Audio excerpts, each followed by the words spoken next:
Olá, meus incríveis detetives da história! Que alegria gigantesca ter vocês aqui comigo para mais uma missão. Preparem suas lupas, afiem a curiosidade e, abram bem os ouvidos, porque a investigação de hoje é daquelas que mudam o jeito que a gente olha o mapa. A gente vai embarcar juntos numa viagem espetacular pela máquina do tempo para desvendar um dos maiores mistérios da nossa história. Como é que essa terra imensa e maravilhosa em onde a gente vive, o nosso Brasil, ganhou esse nome e esse formato que a gente aprende a desenhar na escola? Por que nosso país se chama Brasil? E mais importante, quem vivia aqui antes de tudo isso? Estão prontos para decifrar essas pistas comigo? Então, coloquem o cinto de exploradores, porque a nossa aventura está só começando. Bora lá! Olhem com muita atenção para essa imagem, detetives. Respirem fundo. Antes de existir a palavra Brasil, antes de qualquer mapa mostrar esse contorno que a gente conhece, muito antes das caravelas portuguesas sonharem em cruzar o oceano, esta terra já era um lar vibrante, cheio de vida, de sons, de cores. Não era um lugar vazio de jeito nenhum. Era o lar de milhões de pessoas que viviam aqui há milhares de anos. Essa era a casa deles, a terra deles, o mundo inteiro deles. E então, um dia, lá no horizonte, algo diferente apareceu no mar. E tudo mudou. A nossa grande missão hoje é investigar exatamente o que aconteceu. Quem eram esses povos? Quem foi que chegou de repente? Por que vieram? E, a pergunta de 1 milhão, como esse encontro transformou para sempre a vida das pessoas, a paisagem e até o nome desse lugar? O mistério está lançado e nós vamos resolver ele juntinhos. E como todo bom detetive sabe, a gente não sai por aí sem um plano, sem um mapa. E aqui está o mapa da nossa investigação de hoje. Ele vai nos guiar passo a passo nessa jornada. A gente vai seguir 6 pistas principais. Primeiro, a gente viaja para, antes de tudo, Pindorama, para conhecer a terra original. Depois, vamos investigar a chegada, um novo povo, para saber quem eram os visitantes inesperados. Na sequência, a gente vai atrás do segredo do Tesouro Vermelho, uma riqueza que na época valia mais que ouro. A nossa quarta pista é entender a decisão de ficar para não perder. A quinta pista é de arrepiar. O mundo vira de cabeça para baixo, onde a gente vai ver as maiores mudanças. E, finalmente, vamos solucionar o enigma principal de Pindorama ao nosso Brasil. Cada etapa vai deixar a gente mais perto da verdade. Prontos para o primeiro passo? Então vamos lá. Muito bem, equipe! Hora de ligar a nossa máquina do tempo. Girem os ponteiros para trás para muito, muito antes do ano de 1500. Nossa primeira parada é para investigar como era essa terra que hoje a gente chama de Brasil. Só que naquela época ela tinha outro nome, outra cara, outra vida. Sejam todos muito bem-vindos a Pindorama. Vamos explorar esse mundo perdido no tempo. E a primeira pista que a gente encontra é um número. Mas, não é um número qualquer. É um número gigantesco. Atenção, detetives! A terra que os portugueses encontraram não estava nem um pouco vazia. Os historiadores, que são tipos detetives do passado, calculam que viviam aqui entre 3 e 4 milhões de pessoas. Para a gente ter uma ideia, é como se a gente pegasse a cidade inteira de Salvador, na Bahia, que é enorme, e espalhasse essa gente toda pelo território.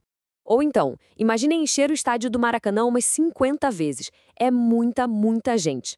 Essa é a primeira grande verdade que a gente descobre. Essa terra era super povoada, cheia de vida, de aldeias, de crianças correndo, de histórias sendo contadas ao redor da fogueira. Aquela ideia de que encontrar um paraíso deserto é mito. Pista número 1 resolvida. E essa população imensa não era toda igualzinha, não, como se fossem todos do mesmo time de futebol. De jeito nenhum. Eram centenas de povos, de nações diferentes. Olhem só que incrível este mapa. Cada corzinha representa um grupo diferente, com um nome, uma língua e um jeito de viver. Tinha os Tupi-Guaranis, que moravam mais perto do mar, os G, que viviam mais no Cerradão, os Aruaques, lá para cima na Amazônia, e muitos, muitos outros. Cada um tinha seus próprios costumes, suas comidas preferidas, suas músicas, suas crenças. Era uma diversidade cultural tão grande, mas tão grande, que é como se o Brasil de antigamente fosse um continente com vários países diferentes dentro. Cada povo era um universo inteiro de conhecimento. E já que essa terra não se chamava Brasil, qual era o nome dela? Bom, um dos nomes mais conhecidos, dado pelos povos Tupi-Guarani, que foram os primeiros a ter contato com os portugueses no litoral, era Pindorama. Repitam comigo, bem bonito, Pindorama. É um nome lindo, poético e que tem um significado mais lindo ainda, Terra das Palmeiras. Faz todo sentido, não faz? Tentem fechar os olhos e imaginar a paisagem que eles viam todos os dias ao acordar. Não eram prédios e ruas, era uma imensidão de verde com milhares e milhares de palmeiras de todos os tipos. Coqueiros na praia, açaizeiros, buritis, o nome era a fotografia perfeita da casa deles. Agora, detetives, atenção máxima. Essa é talvez a pista mais importante de toda a nossa investigação, porque ela explica quase todos os conflitos que vieram depois. O jeito que os povos de Pindorama viam a Terra e o jeito que os europeus que chegaram viam a Terra eram completamente opostos. Para os povos originários, a Terra era como o ar que a gente respira, ou a luz do sol. Não tinha um dono. Ninguém podia chegar e dizer, esse rio é meu ou essa floresta é minha. A terra era um bem coletivo, de toda a comunidade, um presente sagrado que cuidava de todo mundo e que todo mundo tinha que cuidar de volta. Já para os europeus, a lógica era outra. A terra era uma mercadoria, uma propriedade, algo que você podia cercar com um muro, comprar, vender, deixar de herança e dizer, isto é meu e só meu. Essa diferença de mentalidade é como tentar encaixar uma peça redonda num buraco quadrado. Não funciona e ia dar muito problema. Guardem bem essa pista. E como era o dia a dia nesse lugar onde a terra era de todos? Era uma vida de profunda conexão com a natureza. A floresta não era um lugar assustador. A floresta era tudo. Ela era ao mesmo tempo a casa, fornecendo madeira e palha para as ocas. Era o supermercado, de onde eles tiravam frutas, castanhas, raízes, peixes e a caça para se alimentar. E era também a farmácia, cheia de folhas, cascas e raízes que serviam de remédio. A vida era em comunidade. Se alguém precisava construir uma oca, todos ajudavam. Se a comida era pouca, ela era dividida. O mais importante não é o eu, era o nós. E por viverem assim, eles tiravam da natureza só o que precisavam para viver, sem destruir tudo. Não existia desmatamento em larga escala, porque eles sabiam que iam precisar daquela floresta no dia seguinte. Era uma relação de muito respeito e equilíbrio. E antes da gente fechar essa primeira parte da investigação, uma dica de detetive mestre para vocês. A gente ouve muito a palavra índio, certo? Mas vocês sabiam que essa palavra nasceu de um erro de geografia? Pois é, o navegador Cristóvão Colombo, quando chegou na América em 1492, achou que tinha dado a volta ao mundo e chegado nas Índias, lá na Ásia. Por isso, ele chamou o povo que ele encontrou aqui de índios. O erro foi descoberto logo depois, mas o apelido pegou. Hoje, os estudiosos e os próprios descendentes desses povos preferem usar termos mais corretos e respeitosos, como povos originários, porque eles foram os primeiros, os originais daqui, ou nações indígenas, para mostrar que são muitos povos diferentes. Então, como bons detetives, vamos combinar de usar os termos certos? Povos originários, combinado? Hora da nossa primeira recapitulação rítmica para fixar as pistas. Quero ouvir todo mundo, hein? No ritmo. Pindorama, terra das palmeiras, milhões de gentes, histórias verdadeiras, natureza, mãe que dá e impera, coletivo, o que o grupo espera. Isso aí, mandaram muito bem. Excelente trabalho, detetives. Já desvendamos como era Pindorama. Agora vamos avançar nossa máquina do tempo. Ajustem os ponteiros para o ano de 1500, mas exatamente para o dia 22 de abril. Imaginem que vocês estão na praia, brincando, e de repente, no mar, vocês avistam algo que nunca viram antes. Não são canoas, são coisas gigantes, como montanhas de madeira flutuantes com enormes panos brancos. São as naus portuguesas, lideradas pelo comandante Pedro Álvares Cabral. Um novo povo acaba de chegar, e a nossa investigação agora é quem eram eles e, principalmente, o que eles queriam em Pindorama. Como bons detetives, a gente precisa entender os motivos dos nossos investigados. Os portugueses não vieram até aqui só para passear. Eles tinham uma missão com objetivos muito claros, tipo uma lista de tarefas. Vamos ver? Motivo número 1, lucrar. A meta principal era achar riquezas, tipo ouro e prata, para levar para Portugal e enriquecer o reino. Motivo número 2, tomar posse. Chegar aqui, fincar uma bandeira e declarar: esta terra agora pertence ao rei de Portugal. Motivo número 3, catequizar. Eles eram católicos e acreditavam que tinham a missão de converter os povos originários para sua religião. E, por último, o motivo número 4, proteger. Outros países da Europa, como a França e a Espanha, também estavam loucos para encontrar novas terras. Então Portugal precisava ocupar o território para garantir que ninguém tomasse o lugar dele. Era uma mistura de ambição, fé e estratégia. E essa frase, detetives, faz a gente pensar uma coisa muito, muito importante. Nos livros mais antigos, a gente sempre aprendeu sobre o descobrimento do Brasil. Mas, pensem comigo, como é que se descobre um lugar que já tinha 4 milhões de pessoas morando? Não faz muito sentido, né? A palavra descoberta só funciona do ponto de vista dos portugueses. Mas, se a gente se colocar no lugar dos povos originários, a história muda completamente. Para eles, não foi uma descoberta, foi uma invasão. Imaginem que vocês estão no quarto de vocês, tranquilos, e de repente um estranho entra pela porta sem bater, senta na sua cama e diz que a partir daquele momento o quarto é dele.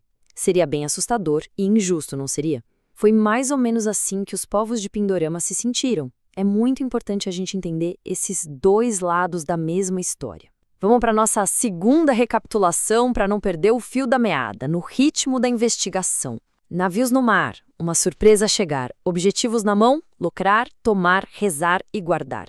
Perfeito, equipe, estão afiadíssimos. Ok, detetives, vamos em frente. Os portugueses chegaram, olharam para um lado, olharam para o outro, mas cadê o ouro? Cadê a prata? Eles não acharam os metais preciosos que tanto sonhavam logo de cara. Ficaram meio decepcionados. Então, nos primeiros 30 anos, eles não se interessaram muito em construir cidades ou morar aqui. O plano mudou. A missão agora era explorar o que a terra tinha a oferecer. E foi aí que eles encontraram um tesouro. Não era um tesouro amarelo e brilhante, mas sim um tesouro vermelho, escondido no meio da mata. Vamos investigar que tesouro era esse. E aqui está ele, o nosso tesouro vermelho, o famoso pau-brasil. O nome dele já entrega a pista. Quando a gente corta o tronco dessa árvore, a madeira por dentro tem uma cor vermelha muito forte, parece uma brasa de fogo. E por que essa madeira valia tanto na Europa? Porque naquela época, conseguir um corante vermelho bom que não desbotasse era super difícil e caro. Com o pó dessa madeira, eles tingiam tecidos de luxo, como seda e veludo, para fazer as roupas de reis e rainhas. Era o suprassumo da moda europeia. Além disso, a madeira era super resistente, ótima para construir móveis chiques e até navios. E adivinhem? A Mata Atlântica, em Pindorama, estava lotada dessa árvore. Para os portugueses, foi como encontrar uma mina de ouro vermelha. Então eles montaram rapidinho uma operação para extrair essa riqueza. Mas olha que interessante. Os portugueses, com aquelas roupas pesadas e sem conhecer a mata, não entravam na floresta para cortar as árvores. Era muito perigoso. O que eles fizeram? Fizeram um acordo com os povos originários do litoral. A operação funcionava assim. Primeiro, os indígenas, que conheciam a mata como a palma da mão, cortavam as toras de pau-brasil. Depois, eles carregavam essa madeira pesada nos ombros até a praia. Em troca desse trabalho duro, eles não recebiam dinheiro. Eles recebiam objetos que para eles eram novidade e muito úteis: facas e machados de metal, espelhos, tesouras, pentes. Essa troca de trabalho por produtos chama escambo. Por fim, a madeira era guardada na praia em uns galpões chamados feitorias e de lá ia de navio para a Europa. Vamos dar um zoom nessas feitorias, detetives. Imaginem um forte de madeira construído na praia, cercado. Ele servia para duas coisas. Primeiro, como um armazém, para estocar o pau-brasil. E segundo, como um posto de defesa, para se proteger de ataques. E agora uma curiosidade sensacional que vocês vão adorar. Sabem como eram chamadas as pessoas que trabalhavam nesse ciclo do pau-brasil? Eram chamadas de brasileiros. Isso mesmo, a palavra que hoje nomeia todos nós, brasileiro, nasceu para dar nome aos trabalhadores do pau-brasil. Que incrível, né? Nós somos o povo da árvore vermelha. Mas toda essa exploração teve um custo muito, muito alto para a natureza. Detetives, olhem para este número. É de assustar. Os historiadores estimam que só no primeiro século de exploração, cerca de 2 milhões de árvores de pau-brasil foram derrubadas. 2 milhões. É um número tão grande que a nossa cabeça mal consegue imaginar. Foi a primeira grande catástrofe ambiental da nossa história. E a consequência dessa exploração gigante foi muito rápida. Essa citação aí é do historiador Warren Dean, um especialista no assunto. Ele conta que a exploração foi tão intensa que, em pouco mais de 50 anos, a árvore praticamente desapareceu da beira da praia. O tesouro vermelho perto do mar acabou. Para encontrar árvores boas de pau-brasil, os brasileiros precisavam andar mais de 20 quilômetros mata dentro. Isso é quase uma meia maratona. Essa pista nos mostra o tamanho da destruição. Chegou a hora da nossa terceira recapitulação rítmica, com muita energia, pessoal. Pau-brasil, tesouro vermelho. Escambo, troca sem dinheiro. Feitoria, galpão na beira do mar. Consequência, a mata chorar? Arrasaram! Nossa investigação tem a todo vapor. Já se passaram uns 30 anos desde a chegada dos portugueses. Eles vinham, pegavam o pau-brasil e iam embora. Mas lá em Portugal, o rei começou a ficar preocupado. Ele pensou, essa tática de só buscar madeira é arriscada. Acho que está na hora de mudar de plano. Precisamos ocupar essa terra de verdade. A nossa próxima pista, detetives, é entender por que eles mudaram de ideia, o que os levou a tomar a decisão de colonizar o Brasil. E a resposta, detetives, está em uma única palavra: medo. Medo de perder a terra. Pensem no Brasil como um imenso campo de futebol que Portugal tinha achado. Só que eles não botavam jogadores em campo, só apareciam de vez em quando para pegar a bola, que era o pau-brasil. E outros times da Europa, principalmente a França, não respeitavam essa posse. Navios franceses apareciam direto no nosso litoral e também levavam pau-brasil embora. O rei de Portugal percebeu o perigo e pensou: se eu não botar meu time para morar em campo, daqui a pouco o time da França vai tomar o campo todo para ele. Era preciso ocupar para não perder. Mas como ocupar um território tão gigante sem que o rei gastasse todo o dinheiro do tesouro? O rei teve uma ideia. Ele pegou o mapa do Brasil e dividiu o litoral em 15 enormes faixas de terra, como se estivesse cortando uma pizza gigante em fatias retas. Essas fatias foram chamadas de capitanias hereditárias. Cada fatia foi entregue a um nobre português de confiança, o capitão donatário. A missão dele era vir para o Brasil com o seu próprio dinheiro, trazer colonos, fundar vilas, começar plantações e defender a terra. Em troca, ele podia ficar com uma parte dos lucros. Parecia um bom negócio, né? Só que na prática, o plano das capitanias hereditárias foi um grande fracasso. Olhem só para este gráfico. Dos 15 lotes, só 2 deram certo. Pernambuco, que ficou rico com as plantações de cana-de-açúcar, e São Vicente, onde hoje é São Paulo. Os outros 13 não foram para frente. E por que fracassaram? Por vários motivos. Era muito caro vir de Portugal para cá, muitos donatários não tinham dinheiro ou não quiseram vir, a distância era enorme e, principalmente, os povos indígenas resistiram bravamente à invasão de suas terras. O plano genial do rei não funcionou como ele imaginava. Vendo que seu plano estava afundando, o rei de Portugal teve que pensar num plano B. Já que cada capitão cuidando do seu pedaço não deu certo, preciso de alguém para mandar em tudo. E a solução foi criar o Governo Geral em 1548. Era como se o rei nomeasse um superchefe, um gerente geral para toda a colônia. Para ser a sede desse governo, foi fundada a primeira capital do Brasil, a cidade de Salvador, na Bahia. E o primeiro governador-geral que chegou aqui foi Tomé de Souza, em 1549. Agora, a colonização ia começar para valer. E lá vem ela, a nossa quarta recapitulação. Afinem a voz e vamos juntos. França de olho, ocupar para valer. Capitanias, não deu para fazer. Governo geral, um chefe para resolver. Isso aí, detetives de primeira. Detetives, respirem fundo. Agora nós chegamos ao clímax da nossa investigação. É a parte mais séria, mais profunda e também mais triste da nossa história. É a hora em que a gente junta todas as pistas para entender as consequências gigantescas que a chegada dos portugueses e a decisão de colonizar a terra trouxeram. Não foram pequenas mudanças. A ocupação virou o mundo de Pindorama completamente de cabeça para baixo. Para os povos originários, o resultado da colonização foi trágico. Primeiro, vieram as guerras pela terra. Os indígenas lutaram muito, mas a luta era desigual. Eles tinham arcos e flechas. Os portugueses tinham armaduras de metal, espadas e armas de fogo como canhões. Mas além da violência das armas, veio um inimigo invisível e muito mais mortal: as doenças. Doenças como gripe, sarampo e varíola, que eram comuns na Europa, não existiam aqui. Os corpos dos indígenas não tinham defesa contra esses vírus. Foi um desastre. Epidemias terríveis se espalharam e mataram milhões de pessoas, muito mais do que as próprias guerras. O resultado dessa violência toda, das guerras e das doenças, foi um genocídio e um etnocídio. Genocídio é o extermínio de um povo. Etnocídio é a destruição de uma cultura. Centenas de povos, cada um com sua língua, seus conhecimentos, suas histórias, simplesmente desapareceram para sempre do mapa. É como se centenas de bibliotecas vivas fossem queimadas. Para conseguir sobreviver, muitos povos tiveram que abandonar suas terras no litoral e fugir para o interior do Brasil, para lugares de mata fechada e de difícil acesso. Foi uma perda humana e cultural que a gente não consegue nem medir o tamanho. Enquanto o mundo indígena desmoronava, um novo mundo era construído. E o coração dessa nova sociedade colonial era o engenho de açúcar.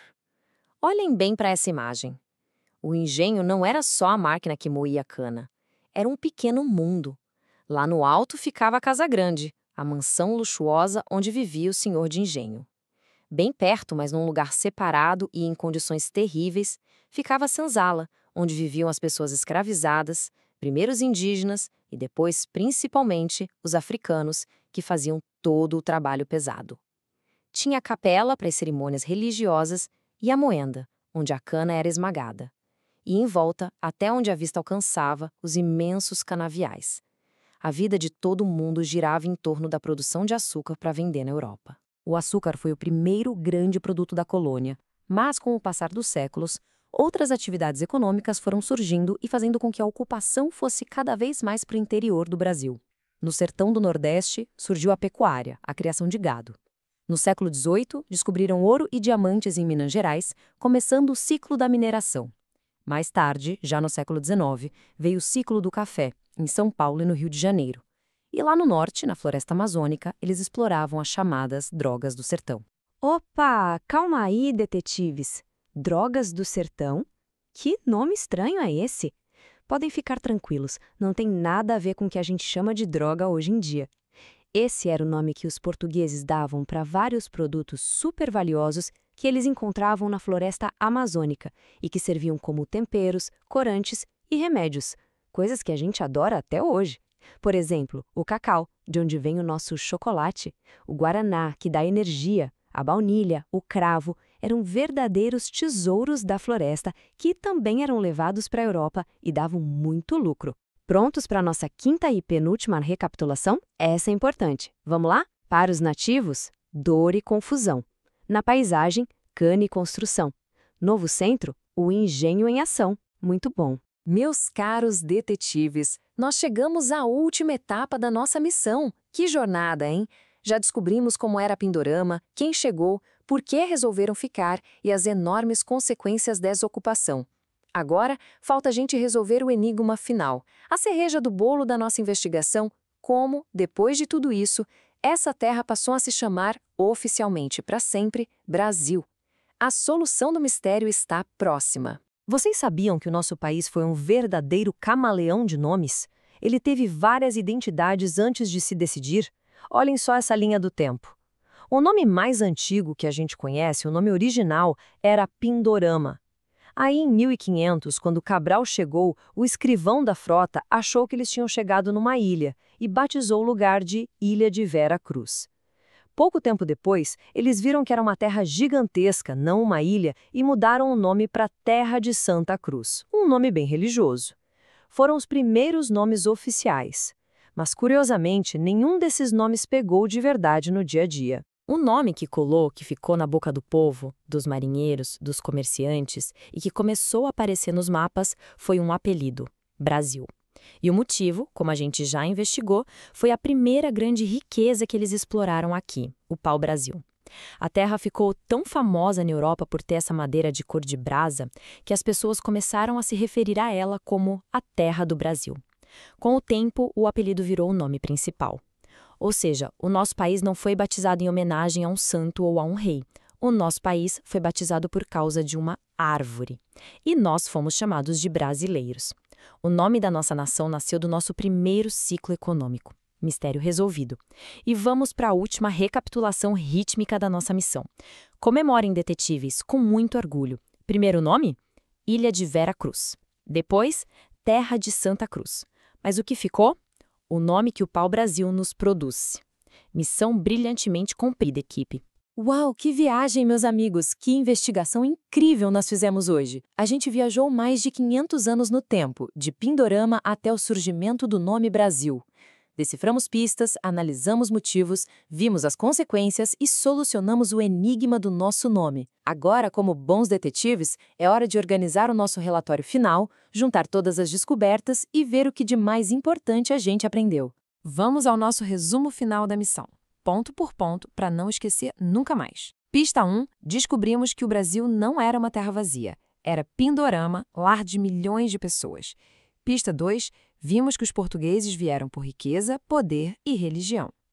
Pista 3, aprendemos que a exploração do pau-brasil causou uma enorme devastação na Mata Atlântica.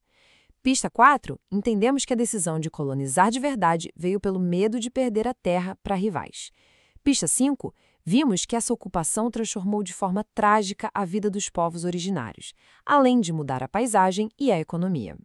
E pista 6, o grande final, o nome do nosso país, Brasil, nasceu por causa de uma árvore. E a gente termina essa nossa incrível aula investigação não com uma resposta, mas com uma pergunta. Um desafio para vocês levarem para casa para conversar com seus pais e amigos.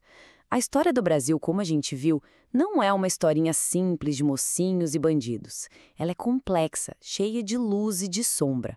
Tem momentos de muita coragem e beleza, como a cultura dos povos originários, mas também tem momentos de muita violência e injustiça. E a grande questão para nós, detetives do presente, é: o que a gente faz com esse conhecimento?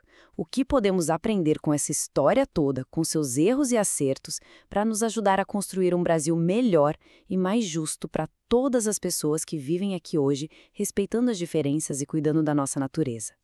Pensem nisso. Foi uma honra gigantesca investigar essa história com vocês. Muito, muito obrigado pela parceria, meus incríveis detetives da história, e até a nossa próxima missão. Tchau, pessoal!